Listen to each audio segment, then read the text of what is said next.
right, please introduce yourself, state your name and DOC number for the record. My name is Dwayne Folse, DOC number 626090. All right, Dwayne, my name is Brennan Kelsey. Along with me is Mr. Pete Freeman and Mr. Alvin Roche will be your panel. Explain the process to you, read some information to the record, have a parole interview, ask some questions, you can respond. At the end, you can make a statement, we'll take a vote. You understand the process? Yes, sir. And you have Miss Legine Harris and Miss Tanya Folse that are here. They'll speak at the appropriate time, or they're on computer. Dwayne Folse DOC number 626090, second class offender, parole eligibility date 5/24/2024, good time 7/5/2025, full term 6/30/2026, 14-year sentence, simple robbery. Does that sound correct? Yes, sir. All right, please answer, Mr. Roche. Thank you, Mr. Chairman. Morning, Mr. Folse. How are you? I'm fine, sir. Good. Mr. Folse, you're currently 64 years old, is that correct? That's correct, sir. And you've been convicted of 2 felonies, is that correct? That's correct, sir. And you've served 11 years and 4 months on a 14-year sentence, is that correct? Yes, sir. So tell me exactly why you're incarcerated. Sir, there was a time in my life when I had dealt with adversity better than what I normally do, but it seemed like everything went out of control and went through a divorce, lost job. Sir, I'm very direct. Yes, I've read your entire, I know exactly that you couldn't pay your bills and this. Tell me why you're incarcerated. I'm incarcerated for simple robbery, sir, for taking money from a bank. And you robbed the Whitney Bank on Jefferson Highway, is that correct? Yes, sir. And then what did you do 2 days after you robbed the bank? The 2 days afterwards, I turned myself in. You asked a friend to drive you to the East Baton Rouge Parish Prison and you turned yourself in. Yes, sir. Exactly tell me what transpired the 2 days between the robbery and you coming to the realization that the sheriff's office is looking for you and I should turn myself in. At that time, I had regrets. I had been doing so well and I didn't have that to do. So I figured the best thing to do was just go ahead and turn myself in and take the consequences for my actions. So you gave a full confession and you took responsibility for your actions. Yes, sir. Now, I have a note from the East Baton Rouge Parish District Attorney's Office, who was about to voice her opinion on this case, and she was probably going to be unopposed. But the statement said, and I quote, "We recently received correspondence from this offender in which he denies his guilt in this case, as well as a federal case." So tell me, did you send a statement or did you file any paperwork saying that you were not guilty? No, sir. What happened is they had charged me with first-degree robbery. They were insisting that I had a gun. At that time, I never carried a gun, sir. And I was willing to plead out to simple robbery. And they wanted to keep it at first-degree robbery. And the judge told me I was looking at 40 years maximum. The public defender that was defending me told me that they offered a plea deal for 20 years. Afterwards, I told him, let's go to trial because I never had a gun. And the jury vindicated me on that part of it. But that's the appeal that I was putting up on that basis. And when did you appeal it? I appealed it, direct appeal first time. And Well, first time. where was that? That was with the First Circuit Court when I was when I first started 2015. Okay, okay.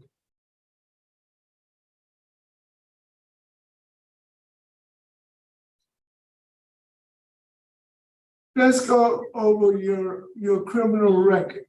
Your first arrest was in 1999, is that correct? That's correct, sir. And tell me about that, and it was in Illinois, That's correct, sir. and it was now processed, right? No process, I'm sorry. It wasn't prosecuted for lack of evidence. That's correct, sir. And then in 1999, in Northbrook, Illinois, you got arrested for 3 counts of armed robbery. Is that correct? That's not correct, not armed robbery, sir. Bank robbery, Bank robbery, yes, sir. okay. And you got an 87-month sentence, is that correct? That's correct, sir. And you were ordered to pay $52,251 in restitution. Yes, sir. And you've only paid about $4,000 of that restitution as of today, am I correct? That's correct, sir. What do you plan to do about the $48,000 in restitution? Sir, I want to get my life back in order again if I can and work as an electrician to pay my bills and be responsible.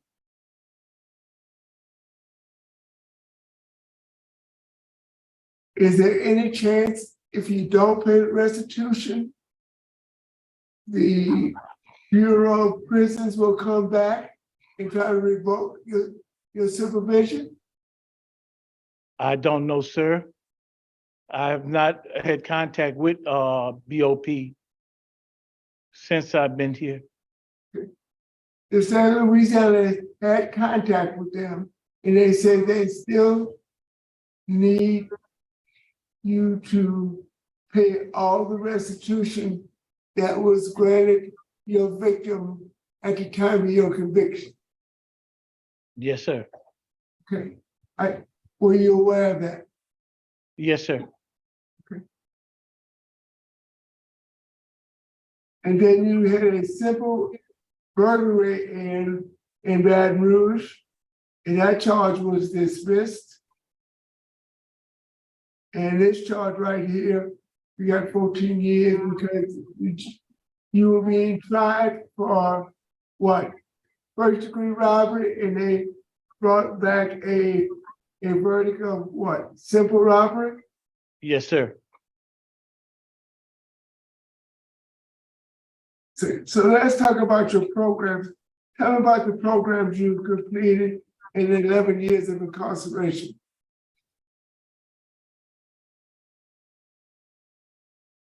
Sir, I've been taking programs such as thinking rationally, cognitively, been thinking anger management, substance abuse, NA, AA. I've taken GED. I've completed many spiritual programs. I've also been a part of the Veterans organization as a commander and on the board of trustees with them for the past 5 years. Yes. Let's see if I can do a better job than you. You're currently enrolled in Celebrate Recovery, am I correct? That's correct. Have you completed that program yet? I'm still in the program, sir. Okay, and you've completed 100 hours pre-release. Yes, sir. And tell me about the course dealing with the didactic program? Didactic program you're talking about, sir? Yes, tell me about that. That program, sir, was mostly to keep me focused on knowing the way to handle stress and how to think positive rather than the negative about things. It also led me to believe that change takes place whenever you make the efforts to do right. Exactly. Tell me about moral recognition therapy. The therapy was mostly substance abuse therapy. No, I'm talking about the moral recognition therapy. Morals, yes. Yeah. That is mostly the standards that I live by. That the morals, like we don't pretty much get out of character. We don't be dysfunctional in society. Okay. So how long do you have left in Celebrate Recovery? I've been in Celebrate Recovery since June. So how long do you have left? I have 4 weeks left in it.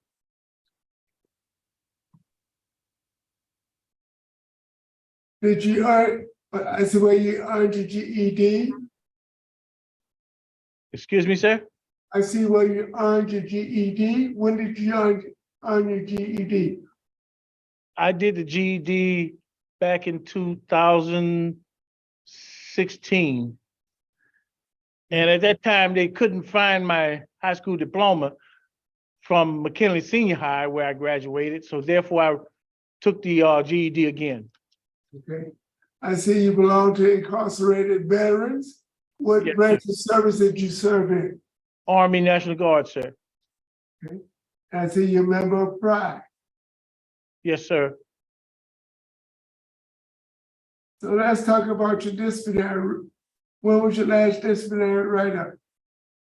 2015 or 16. 2016, and that was your only disciplinary write-up in 11 years of incarceration. Is that correct? Yes, sir. Warden Baker, would you like to make any comments or observations? Yes, sir. Good morning. Dwayne Folse, he's done a really good, he's a trustee. I don't know if that came up. I did want to mention that he is a trustee here and a Pride member. He had lots of classes. He has a commander in the vets we talked about, and a lot of the good programs we have, he always seems to be around. And that write-up history, that one in 2016, I believe is his only one since he's been locked up, if I'm not mistaken. That is. And that was pretty important. And so anyway, so he's done a good job while he's been locked up. Okay, and I want to enter one thing into the record before I complete it. Mr. Folse, you just recently got a letter from Governor John Bell Edwards, did you not? Yes, sir. Dated April 4th, 2023.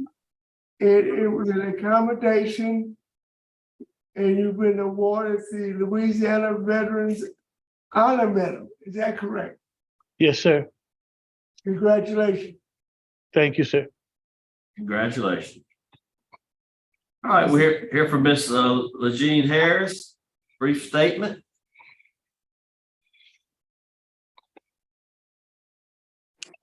Good morning. Okay, so a brief statement. I guess I just want to say that Dwayne is my oldest brother. I have never known him to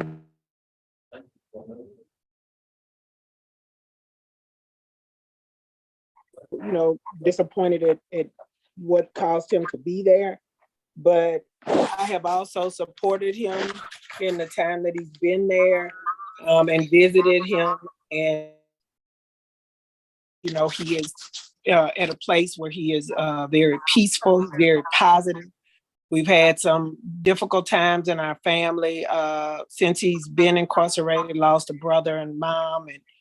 And he was always a person that when he would call, you know, he would give me encouragement while I was, you know, helping to care for my mom. And really was someone that I could talk to, you know, about things that were going on. When I visit him, like I said, he just is always very, very happy, very positive and upbeat. And, you know, when I speak with the guards, whenever I come, you know, everybody seems to like him. And he's told me about all the things that he's been doing while he was there and how he's helped some other folks, you know, with different things and encouraging other folks. And I just hope that he would have opportunity to, you know, come back out and be a active part of our family, and a active part of society. He does have he is an electrician, so I expect that he would be able to be gainfully employed when he returns. And All right. Yes, ma'am. so, All right. Thank you. okay. Thank you. We're here for Miss Tanya. Thank you. We can't hear you.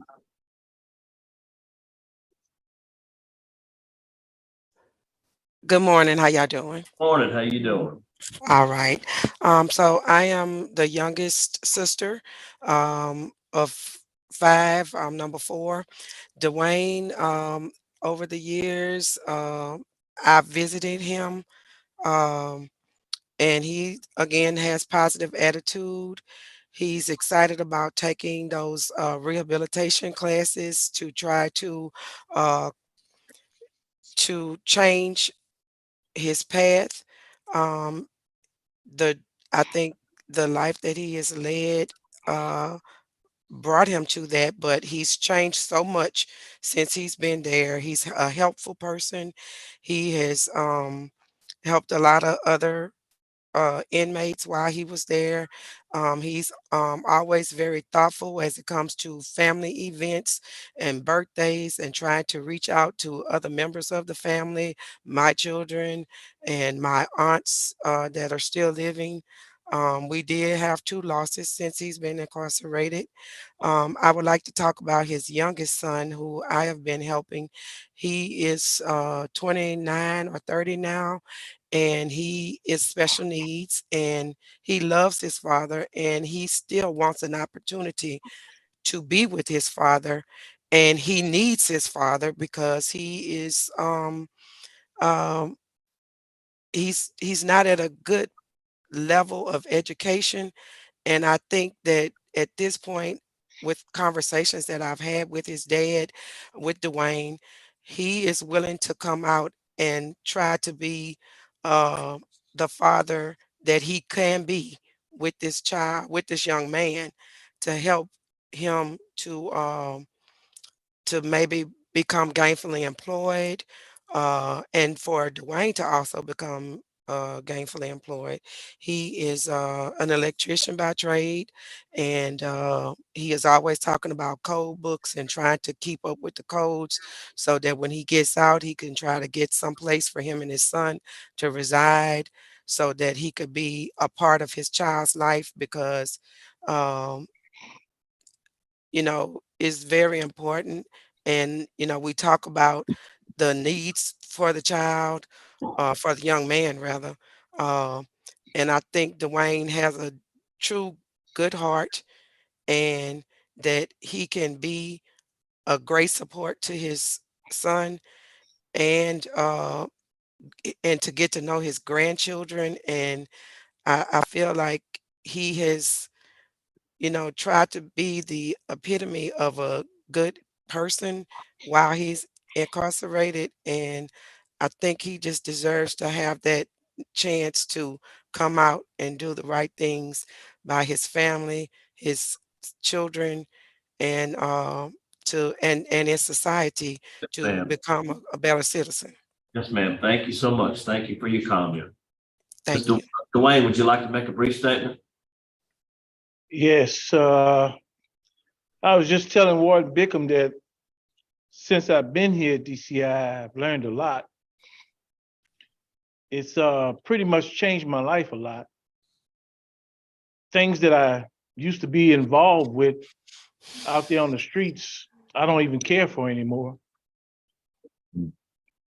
The life that I once lived back then, I don't feel that it's a part of me anymore. I just want to redeem myself with my sons, meet my grandchildren and spend time with family and help those in the community as much as I can. All right. Thank you. Thank you so much for your comment. And thank you for your service. Thank you, sir. All right, prepare to vote, Mr. Roche. Thank you, Mr. Chairman. Again, Mr. Folse, thank you for your service. Based upon positive remarks from Warden Bickham, a positive disciplinary record, a good transition plan, based on you already served 80% of the judge's sentence, my vote is to grant your early release under the following conditions. You have a curfew from 9 p.m. to 6 a.m. You have to do 5 hours of community service a month and pay back all back restitution. Good luck. Mr. Freeman. I agree with Mr. Roche. I think you've done very well in prison. And you have served a lot of time on this charge. My vote is the same. And I vote to grant your parole for the same reasons as stated. 3 votes to grant your parole. You have curfew 9 p to 6 a, 5 hours community service, pay restitution. Good luck to you. Thank you, sir.